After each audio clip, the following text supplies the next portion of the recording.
Some celebrities are deciding to quit social media for the mental health purposes of doing so, and Iggy Azalea is no exception to that. Apparently, she was recently in Hawaii with her significant other, and someone with a long lens camera took a picture of her, posted it online, and then people started making fun of her cellulite. Because, you know, 98% of women don't have cellulite, so that's really a big deal. So those are the pictures in question. By the way, let's just stop right there, okay? So female public figures who have big butts are applauded, right? Everyone likes a big butt. Here's what happens when you have a big butt. Yes, some women have insanely muscular big butts, but the vast majority of women who are pear-shaped have a lot of fat in their lower body, right? Fat means that you're likely to have cellulite. So which way do you want it? Do you want a nice fat ass that you're always applauding, or do you want a flat ass that doesn't have any cellulite? Which one is it, goddammit? Make up your mind!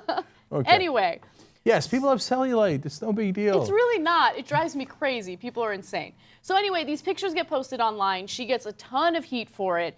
And then she decides, you know what, I can't take this anymore. I am quitting social media. And so she has one of her handlers dealing with her Twitter account and her Instagram account right now. And so let me tell you exactly what she said. I just got back from a great vacation, came online and saw apparently it's shocking and unheard of to be a woman and have cellulite, LOL. The internet is the ugliest reflection of mankind there is. All right, so I'm gonna stop right there.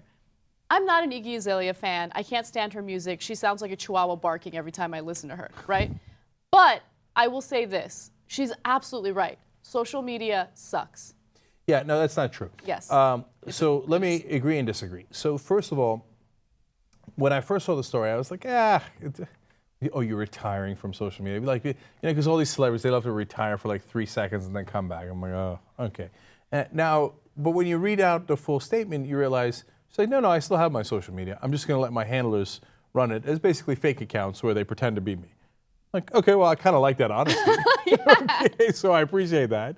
Second of all, she threw the LOL in there, but the reality is her feelings were hurt. She's not laughing out loud. Yeah, no, she's somewhat crying out loud. It's a COL moment, right?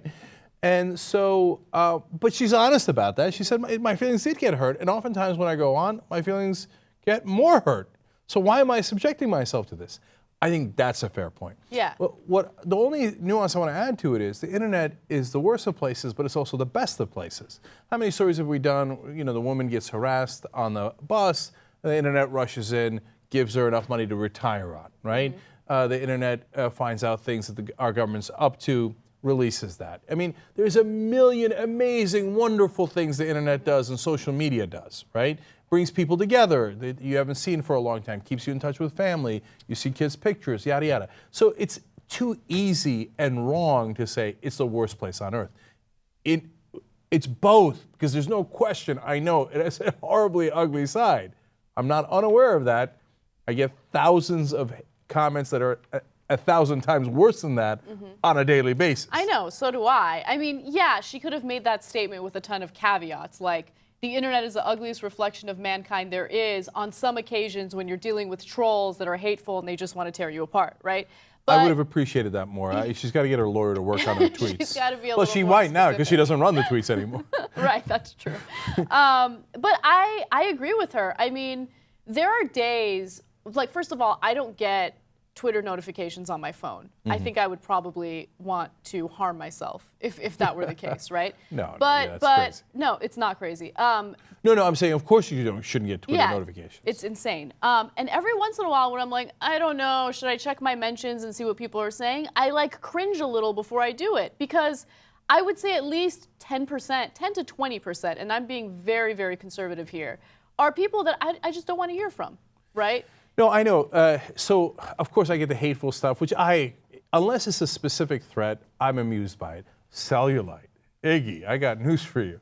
They believe that I have a little bit more than cellulite. Okay, so none of that stuff bothers me. I'm a fat terrorist, I'm Muslim this, and I'm Jewish that, and whatever the hell I am, right? What's funny to me, and maybe not so funny to you, is that 5% of the tweets and emails and comments, et cetera, that I get are how much they want to have sex with you. Really? I'm like, oh, okay, that's like your opinion, man, but I don't know why you're sharing that with me, right? I don't know if they think there's something I could do about it. Like, oh shit, I'll let her know. Oh, you really want to have sex with her? Okay. No, yesterday I got a message from someone who told me that he had just broken up with his girlfriend. He was really sad, so he wanted to know if I was interested in having sex with him so he can get me pregnant.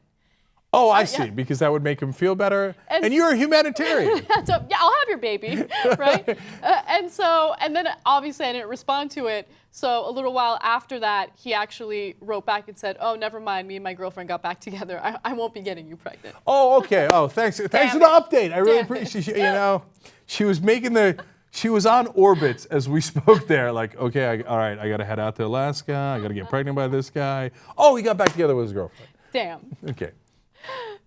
All right. Anyway, Iggy, look, I'm going to give you mainly a pardon here because I know it's tough, and you read it, you're not used to it, it hurt your feelings, and you were honest about it, so you don't want to see it anymore. That's fair. That's fair, right? So, and she didn't go into this thing about retirement or anything like that, which is so obnoxious and annoying. So I don't agree. I like social media, even with all its warts. But if she feels otherwise. How about it, Hawk? So or don't. I'm mostly going to give you a pardon, but it comes with a caveat. And the caveat is, look, if you're going to rap about how fancy you are and how you're a tough ass and like, oh, look at me, I'm making all this money, whatever, right? Like, you can't come out with sensitive tweets about how hurt you are and how you're going to quit social media. Oh, I don't know her music at all. Is she? She's not a gangster rapper, is she? No, she's not a gangster rapper. But, she's like one of those rappers who's like, I get money and like, oh, I'm shining on you hoes. And like, she doesn't say hoes, but you know what I mean? Like, oh, I'm such a badass, right? You can't keep telling people you're a badass when you're like, these Twitter comments really hurt my feelings. Yeah, you're right there. I mean, there's a distinction between hip hop and rapper, but I feel like if you're a rapper, you're not allowed to get your feelings hurt in public. And you're not allowed to call yourself a badass and then cry when somebody says you have a bad ass.